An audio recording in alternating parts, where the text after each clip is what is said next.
Fala aí, menor, beleza? Cada aula um susto diferente. Tudo tranquilo? Estamos de volta aqui no seu curso de redes. Aula passada, muita história. História.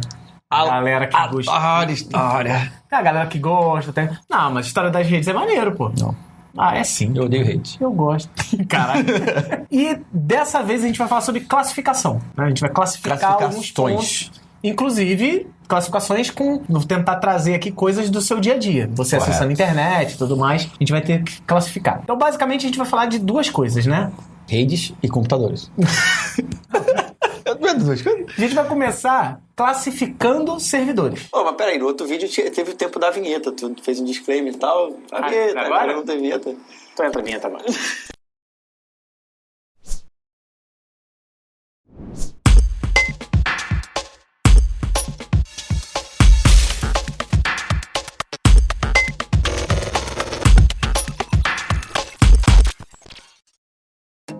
Esqueci até o que ia falar.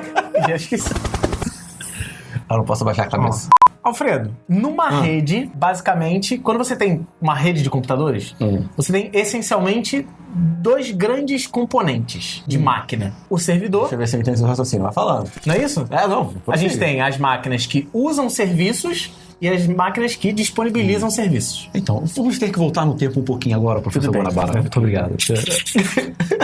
Eu não sei fazer. O que foi isso? É uma fita rebobinando, esquece. Você que fala que os vídeos são ruins, agora você tem completa razão. Pode deixar nos comentários que foi muito bom esse negócio. Eu tentei, gente. Nas primeiras redes, nós tínhamos aquele computador que a gente falou no último vídeo. Sim. Eu ia falar semana passada. Foi. Pra quem assistiu, foi usado. Que eram os mainframes. Que eram computadores grandes, de grande porte, que eram responsáveis por todo o processamento na rede, esse monte de coisa. Conforme as tecnologias foram melhorando e a quantidade de dados trafegados foram aumentando, esse mainframe não dava mais conta. É porque, basicamente, uma universidade inteira só tinha um computador. Uma empresa inteira só tinha um computador. Que era o que dava pra comprar. Nem comprar, na verdade. A IBM, na época, alugava. Era alugado, né? Que era tão caro que você só conseguia Você alugar. pagava por mês pra ter um computador. Um computador na sua empresa inteira. E aí, não tinha uma pessoa só pra usar, né? Sim. Eles criavam terminais. No início, eu vou te falar. No início era assim. Você alugava tempo de máquina. Tipo, você chegava na tua empresa e falava assim, 2 horas da tarde eu vou aí que eu preciso usar. Aí o cara ia lá, 2 horas da tarde, ele só usava, fazia o que ele precisava e tal. Depois começaram a surgir os terminais. Sim. Né? A Positivo aluga computadores até hoje. Eu descobri tem alguns Aluga. anos. A Fitec, que eu trabalho, todos os computadores são alugados. Tudo alugado bonitinho. Com 3 meses de alugar, você compra um computador. Mas não é isso que a gente tá discutindo. Exatamente. Mas, enfim, naquela época você tinha o mainframe, tinha só os terminais. Pra quem não sabe o que é um terminal, normalmente é um computador que não é um computador. É um computador burro, né? Ele só tem monitor, Teclado, monitor. Isso era um charuto. A gente chamava na UERJ na época de charutão. Porque saía assim, tipo um charuto e um teclado embaixo, assim. Né? Era só isso. Era só isso. Então ele não tem processamento praticamente nenhum. Tudo é feito pelo mainframe, né? Ele era um terminal de um único computador dentro de um... Exatamente. E não é uma rede, na verdade. Né? Não chega, é só um Porque terminal. você não tem... Não tem computadores É interligados. uma janela pro uso do servidor. Exatamente. Aí hoje em dia os livros até falam que rede de computadores é qualquer coisa que esteja interligada. Pode ser celular, pode ser qualquer coisa que tá trocando dados. Isso. Como eu falei, tem uma coisa que usa serviço e outra coisa que provê serviço. Usar serviço, seu computador usa, seu celular usa, seu relógio usa, sua televisão inteligente dispositivo. usa. Qualquer dispositivo hoje, quando a gente fala de alguma coisa que acessa a rede, qualquer coisa. Tem lá o exemplo típico que a gente sempre usava em sala de aula, a geladeira da LG, da Samsung. Sim. Tem ar-condicionado, fogão, máquina de lavar, tem um monte de coisa. Tudo. E esse computador grandão começou a não dar conta. Então eles tiveram que, obrigatoriamente, dividir a rede em computadores menores, de computadores de verdade agora. Sim. Não só um computador usando o resto do E até terminal. porque ficou barato. Sim, com o avanço da tecnologia começou a baratear o preço, compensou. Então nessa época tem até um nome para isso, que é o fato de você tirar o mainframe, os terminais e transformar vários computadores menores, que é o downsizing. Exatamente. Que é eu passar a ter agora, ao invés de um computador só, tem vários com funções diferentes na rede. E esse downsizing originou os servidores e os desktops, clientes, terminais, workstation. Exatamente. Agora você tinha uma máquina que poderia fazer o seu mini processamento. Sim. E quando ela precisasse de alguma coisa a mais, falava com uma máquina mais potente e mais preparada para prover isso. Justamente. E aí surgiram os clientes que são esses que a gente usa. Somos nós. E os servidores. Que são os computadores. Exatamente. Então, quando você entra, por exemplo, hoje, quando você abriu o seu celular, ele já é um terminal. Sim, automaticamente. Ele é um... terminal? Um terminal. Ele é um desktop. Ele é um cliente. Ele é um cliente, vai. Cliente, vai. Seu celular vai funcionar como cliente. Sim. Aí você digita lá, youtube.com/cursoemvídeo. O que ele vai ter que fazer? Ele vai, primeiro, vai lá no DNS. Correto. Descobre qual é o youtube.com. Ele fala pro seu modem, eu quero chegar num tal de Facebook aí, você sabe onde é que chega? Aí ele vai te dar um IP. Esse IP você vai lá e acessa o YouTube. Correto. Você vai no vídeo, que é esse vídeo que você está vendo, apertou o play. Automaticamente, a sua máquina, o seu celular, o seu computador, é um cliente. E lá no YouTube, lá no Google, onde tem os servidores, ele é um provedor, é um servidor. Né? Um servidor, no caso, de dados. Não um servidor o que o servidor faz? O servidor serve. Né?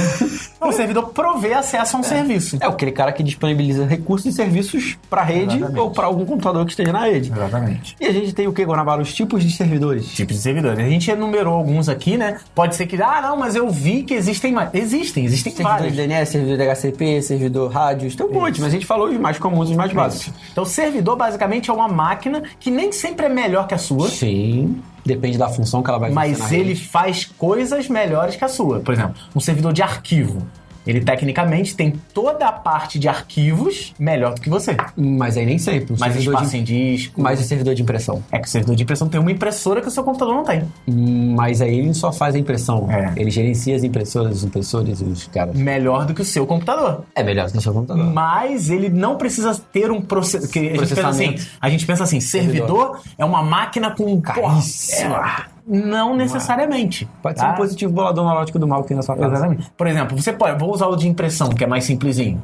Por exemplo, eu tenho uma máquina top de linha, botei um i9, botei um 32 GB de memória, eu botei uma máquina maneiríssima. Aí ela não tem impressora. Eu vou usar um servidor de impressão, que é um positivo com i3 e não sei o quê. Mas ele tem uma impressora. Ele tem uma impressora e ele tem o software de gestão de impressão. Mas se o cara comprou esse i7 e i9 tão caro, ele poderia comprar de impressora. Ele não precisava imprimir toda hora. Ele precisa imprimir agora. Ele precisa de um processador que ele não vai usar. Tem um servidor que vai prover esse serviço para você. Que é o de impressão. Que você não tem. Exatamente. Tua máquina tem um disco limitado, você... Não é nem só disco limitado, você quer compartilhar os seus trabalhos com outras pessoas. E a questão de custo também. Eu não preciso ter vários computadores na empresa com o nosso primeiro servidor, que é o servidor de arquivo, que a gente botou ali no papelzinho pra botar.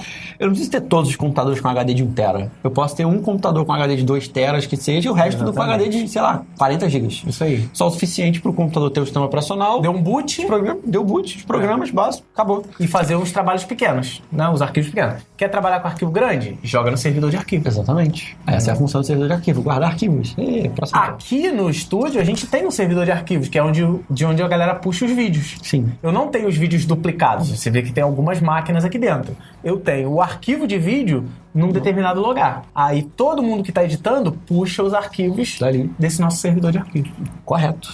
É isso. Isso é um servidor de arquivo. Exatamente. E um servidor de arquivo nem precisa ser uma máquina completa. O nosso aqui é um NAS aqui. Só um HDzinho com gerenciadorzinho básico. Exatamente. Acabou, não precisa de um computador. Funciona maravilhosamente bem, vou te falar. Porque é só para armazenar arquivo, não precisa de um computador pra fazer. Porque senão eu ia ter que começar a comprar um HD, aquilo que você falou. Um HD bom para essa máquina, um HD bom para aquela máquina, um HD bom para outra máquina. Não, eu comprei um HD bom e compartilhei com e coloquei num servidorzinho. O servidor, cara, sem brincadeira, não vai dar pra ver. Eu também não posso tirar ele de lá que ele tá ligado. É um negocinho desse tamanho. Pequenininho. Que tem 4 HDs dentro. Acabou. Ele faz até backup dos arquivos. Automaticamente. Então, olha só. É uma máquina simples, mas especializada em uma coisa. Guardar dados. Que é guardar dados. Então, esse é o primeiro tipo de servidor. De arquivo. Arquivo. É o mais popular hoje em dia, né? Porque empresa, normalmente você vai ter, de alguma forma, né? Independente de qual sistema o cara usa, ele vai ter um servidorzinho para guardar os arquivos dele. Um exemplo que é muito comum em casa, as pessoas pegam, às vezes, os arquivos deles, os vídeos lá deles, e botam numa máquina pra televisão puxar de lá. Exatamente. É um servidor de arquivo. Um servidor de arquivo. Perfeitamente. Outro tipo. Servidor de aplicação. O que é um servidor de aplicação? É o servidor que aplica. Ele bota dinheiro no mercado financeiro. Eu falo pros alunos, o que o servidor de arquivo faz? Eles ficam, olham pro outro assim, arquivo, professor. É isso aí, é os trouxa rir, achar graça, piada escrota, funciona. Enfim, servidor de arquivo, ele arquiva, e de aplicação, ele vai disponibilizar aplicações. Sim. Por exemplo, quando você vai aqueles programinhas do caixa do tá rodando lá no servidor e os caixas do trabalho só mostram que tá no programinha lá. Não tem de fato aquele programa no caixa. Na verdade, o caixa não é um computador não é um computador completo. Ele acessa a rede, que é basicamente o que a gente tinha falado antes do mainframe. Exatamente. Ele é tipo um terminal ali, mas ali ele tem poder de processamento tem, mas é bem pouquinho, assim, às vezes tem necessidade. 512 MB de memória, não tem HD, às vezes é bem baratinho, bem. Então você tem uma máquina preparada pra, sei lá, no supermercado. Todas as compras irem batendo lá, ele já vai fazendo a contabilidade do dia, já tá tudo ali, e ali no caixa vai passando só o leitor de código de barra, ou o teclado, que às vezes ela digita, sim. E isso vai se registrando no servidor de aplicação. É um outro exemplo. Eu não sei se tu lembra, quando a gente trabalhou no CTA 2002, eu era estagiário de lá. E a gente trabalhava pra Prefeitura de Resende. Não sei se tu lembra disso. Lembro de Resende, mas não lembro o que se fazia. Então, na época, lá, até o laboratório já era todo feito assim. A gente tinha um servidor topzão. Na época, 2002, 8 GB de memória, era muita memória. E todos os 30 computadores do laboratório não tinham processamento. Todo o processamento, carregar sistema operacional, carregar LibreOffice, né? Via tudo pela rede. Igual um servidor de aplicação que a gente tá fazendo agora. Show. Eu lembro até que a gente tinha que ficar com um disquetinho na mão, porque hoje em dia as placas de rede tem como você botar o driver, nem com driver na placa de rede. Antigamente não tinha. Então você tinha que vir com um disquetinho, com o drive dentro, botava no computador, ele buscava o sistema na rede, era bom. Porra, não. Se você precisa de um disquete pra ligar o computador, não é bom. Mas depois que o computador carregava, era mais rápido do que você comprar um computador e colocar. E sai mais barato porque... Era computador velho, qualquer coisa. Muito bom. É um servidor de aplicação. A gente também botou o servidor de impressão, que a gente citou, né? Que imprime. Geralmente é uma máquina bem simples, mas ela tem um software específico pra gerência de fila de impressão. Gerencia as impressoras... Gerencia os impressores, quem imprime, os usuários, e gerencia todo mundo que está ali na rede para ele controlar. O que impede de você, gafanhoto dele, não é meu? Pra mim é menor. Jovem pueril, menor, Você menor, que tá aí. O que impede de você pegar todas as apostilas do seu curso e imprimir na empresa onde você trabalha? Alguma coisa tem que impedir. O servidor de impressão é o cara que vai fazer isso. Cada cliente tem direito a imprimir, sei lá, 20 páginas por dia. 20 páginas por dia. E o cara tem um log lá, tem um relatóriozinho de qual foi o arquivo, qual é o tamanho do arquivo, quantas páginas você pode imprimir, quantas você imprimiu. E com isso você não precisa comprar uma impressora para cada computador. Você deixa uma impressora para 7 computadores. Exatamente. Para 10 computadores, não sei. E você ainda gerencia quem tá imprimindo ou não. O cara imprimiu o que não podia, você vai lá e dá um tapa na cara. E para isso é só você organizar bem a rede. A gente vai falar um pouco sobre classificações e tudo mais, mas é basicamente isso. Outro tipo de servidor que a gente botou aqui foi qual? Web. Web você pode falar que você dá aula disso. Servidor web a gente fez curso de PHP, né? Se você não fez o curso de PHP, ó, aqui em cima, você monta um servidor web. Basicamente, qual é a diferença de um servidor de arquivo para um servidor web? A essência do tipo de arquivo. Né? Um servidor de arquivos, eu posso pegar um arquivo zip e colocar lá, posso pegar uma música, um filme, tudo nude, lá. No web, no servidor web, você vai colocar serviços web, você vai colocar arquivos web. Vai botar um HTML, vai botar um PHP. Então, assim, se você fez curso de PHP com a gente, quando você instala o Apache, né? Você botou o Apache lá. Ele vai transformar a sua máquina num servidor web, que é um servidor de arquivos, basicamente de arquivos, só que ele fornece arquivos web.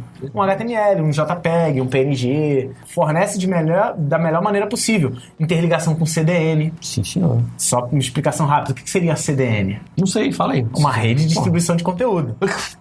Que é basicamente o seguinte, por exemplo, você vai acessar um site de compra e venda, uma loja de sapato. Uma loja de sapato. Sapato com X-vídeo. A loja de sapato, ela tá num servidor. Vou pegar essa aqui, ó, essa água aqui, que eu não vou fazer propaganda dela, mas isso aqui, ó. Então, por favor, bota de lado, assim, pra marca. Isso. Esse aqui vai ser meu servidor dos arquivos. Eu vou lá digitar www.sapato.com.br. Aí ele vem aqui no servidor e ele tem que vir da minha casa até o servidor, pegar esses arquivos e transferir para minha casa. O servidor web. O que seria a CDN? Vamos imaginar que essa garrafa estivesse longe para um café. Não! Tá bem longe, vou botar aqui, ó, quase no final. O tempo que eu levo daqui até lá para buscar os arquivos e trazer de volta é muito grande. Correto. Outra coisa, eu estou acessando aqui. Milhares de outras pessoas também estão acessando. Então, também centraliza tudo aqui. O que a CDN faz? CDN é uma tecnologia razoavelmente recente, que ela pega todo o conteúdo estático que está aqui, imagem, né, os conteúdos fixos, e joga em pequenos computadores espalhados pelo mundo.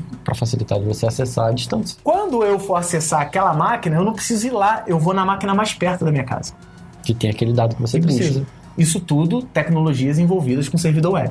Corretamente. Entendeu? CDN é uma tecnologia bastante útil para isso. Você tem um site hospedado, cara, hospedem em lugares que tem CDN, porque vai ficar muito mais rápido. Corretamente. Sites mais rápidos são valorizados pelo Google. Tem um monte de tecnologia aí que você vai aprender se você for entrar nesse mundo. Um servidor web é isso. É você criar uma máquina que é um servidor de arquivo em sua essência, só que são arquivos de web. Ele vai disponibilizar para o web.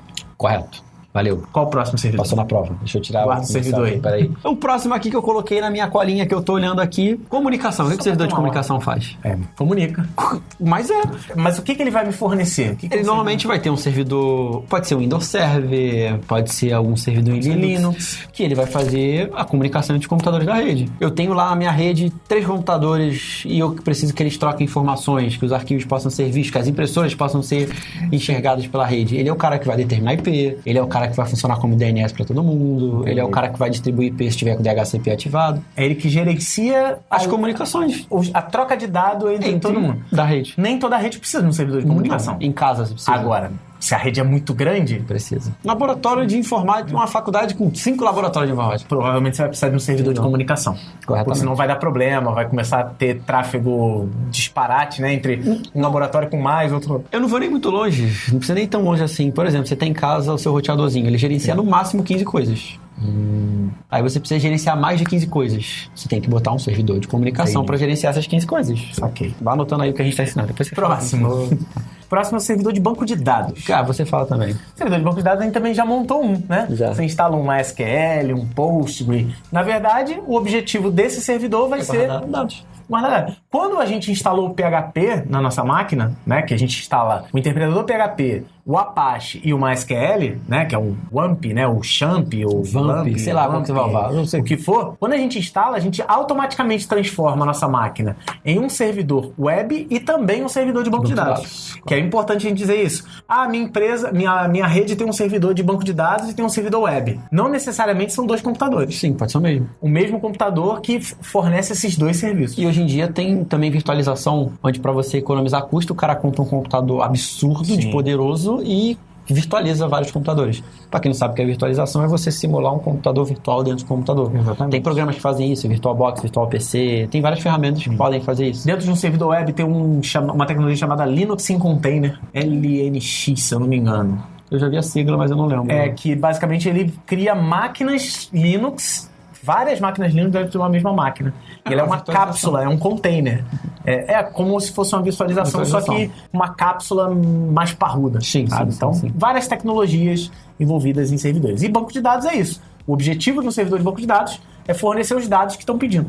Hoje em dia, dado é uma das coisas mais importantes e mais valiosas do mundo. Pode ser dados de um aluno na faculdade, pode ser dados de um professor como um funcionário, de produtos, banco de dados. Esses caras, esses vendedores que ficam na rua com o celular... Exatamente. Chega lá, antigamente era com um Palmer, lembra? Lembro. Mas eles estão lá com o celular e basicamente o cara sabe todo o estoque, sabe tudo que está acontecendo.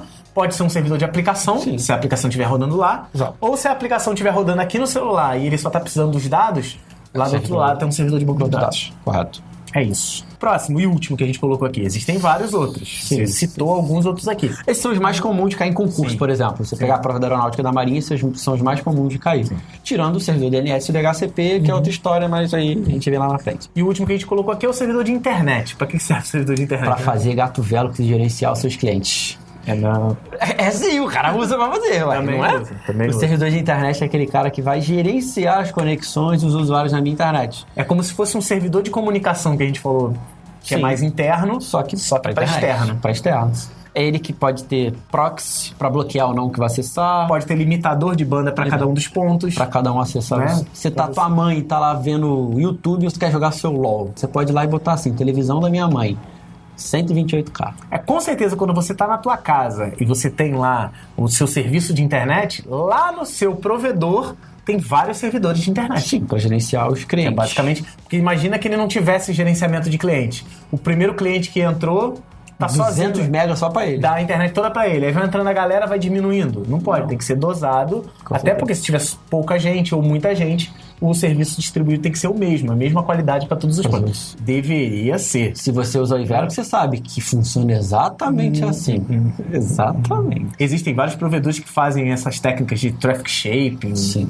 Né, que você entrou no Netflix, ele já baixa. E a maioria funciona, não é nem só isso do traffic shaping, é também a questão deles usarem servidores proxy. Proxy de cache.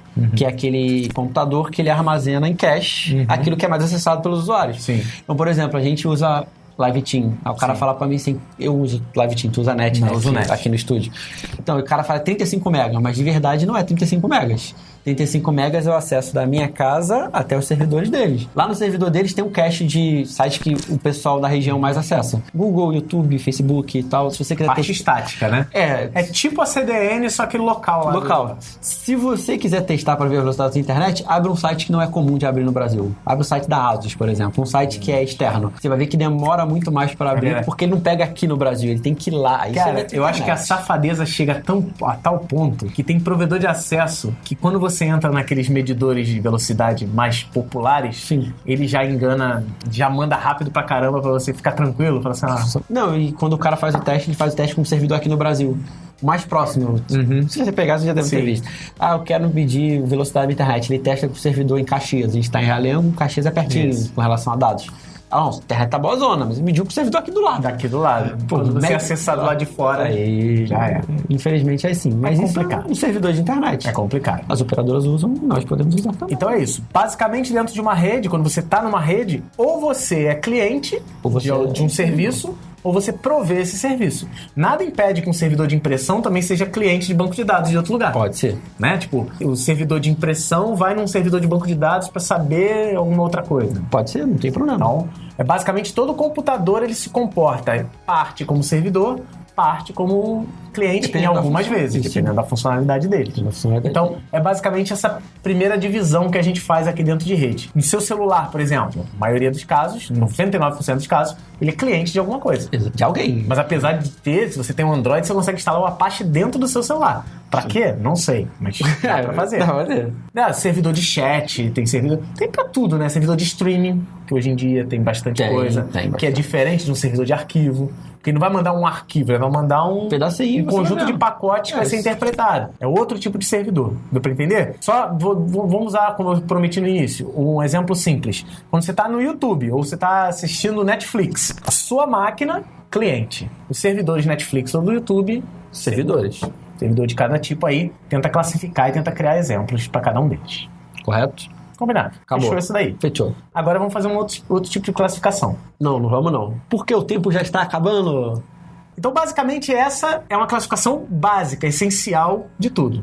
Tenta entender cada serviço, o que é cliente e o que é servidor. Correto. O nosso próximo passo é o quê? Não fala que é terminar o vídeo, porque a pessoa já viu que tá terminando. É verdade. Mas no próximo vídeo, o que a gente vai ver? Sobre as classificações da rede. Classificação de redes. A gente vai começar... Modelo computacional, por abrangência e por topologia. Exatamente. Vamos falar um pouco sobre topologia, como é que se classificam as redes, como é que você consegue olhar uma rede e falar assim, essa rede é do tipo tal. Do tipo não estrela. É tão fácil. Não é tão fácil assim. Mas você, a partir do próximo vídeo, você vai ter base para conseguir tentar classificar as redes. No princípio, a gente falou sobre clientes e servidores. Agora a gente vai ver como é que a gente aplica isso em um determinado local ou em determinada tecnologia. E aí a gente vai... Ou em determinada vida. Ou qualquer coisa. Tranquilidade? Então não se esquece, se inscreve no canal aqui embaixo para você ser avisado. Habilita o sininho, tem o sininho lá. Quando sair o vídeo na próxima semana, você vai ser avisado. Aqui em cima, você vê uma playlist. Tem curso de redes, tem curso de hardware, tem a parte de conversão de bases. Que a gente vai usar no IP? A gente vai usar. Ele disse que vai usar, a gente vai usar. Vamos usar funcionário mesmo. Vamos usar no IP, mas também a gente tem um curso que é a base para você poder fazer conversão decimal, binário decimal. Isso tudo vai ser visto também no curso de rede. Tá vendo você que ficava reclamando aí do curso de hardware, não tem teoria nenhuma? Curso lixo, aquele curso de hardware. Um lixo, né? Não sei quem foi que trabalhou aqui. Não faço ideia. Quem idealizou essa bosta desse curso. Combinado então? Na próxima semana a gente se vê com algumas classificações a mais. Um grande abraço e até a próxima. Valeu, eu não sei fazer final. Então, valeu aí.